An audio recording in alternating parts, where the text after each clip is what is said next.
DJ Sports.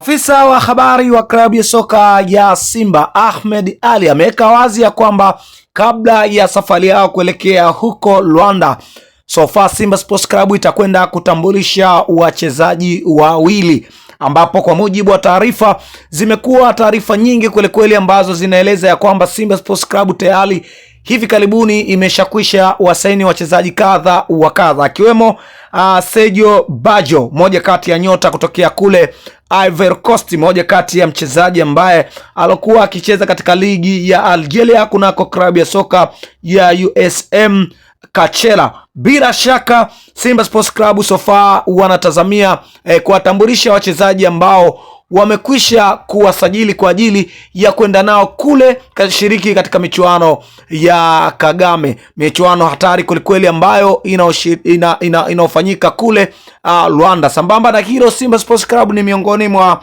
klabu ambayo itashiriki michuano hiyo, lakini Simba Sports Club itakwenda kuwatambulisha pia wachezaji kadha wa kadha ambao watakuwa wamewasili katika kambi yao huko Rwanda. Simba Sports Club wanatazamia kuachana na wachezaji kadha wa kadha ili kuingiza maingizo mapya.